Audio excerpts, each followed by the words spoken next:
excusez mon impatience, Monsieur le Président. Il n'y a pas de problème. J'aimerais revenir sur quelques arguments qui ont été donnés par les opposants de la proportionnelle. Ils nous disent tous, ou quasiment tous, parce que M.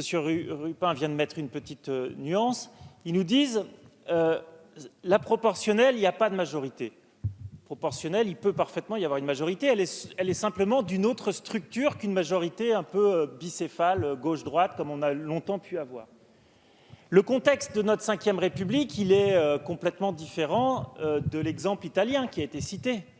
En France, nous avons un président qui a un pouvoir fort, qui est élu au suffrage universel, et l'élection des législatives se fait dans la continuité.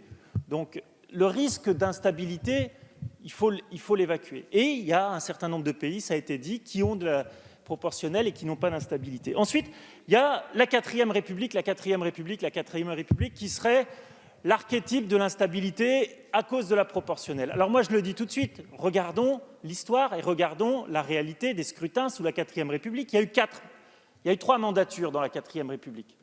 Dès la 2e, en 1951, il y avait un principe qui était l'apparentement. Le principe de l'apparentement, vous aviez 50% des sièges, 50% des voix, vous aviez tous les sièges du département. Donc, dès la 2e mandature de la 4e République, il n'y avait plus de proportionnel dans la 4e République. Et ce qui a tué la 4e République, ce n'est pas la proportionnelle, c'est la guerre d'Algérie, tout simplement. Ensuite, c'est pour les arguments un peu historiques. Maintenant, les arguments politiques de fond aujourd'hui. Nous avons besoin d'un Parlement fort, parce que nous avons besoin d'équilibrer la Ve République qui, depuis l'élection au suffrage universel, depuis le quinquennat et depuis l'inversion du calendrier, donne trop de pouvoir au président, même si je respecte le président que nous avons aujourd'hui. Et donc, la proportionnelle, c'est la meilleure solution pour avoir un Parlement fort, un Parlement où on pourra avoir du consensus, un Parlement où il y aura du débat. Et il n'y a pas, dans aucune démocratie, de démocratie forte sans Parlement fort.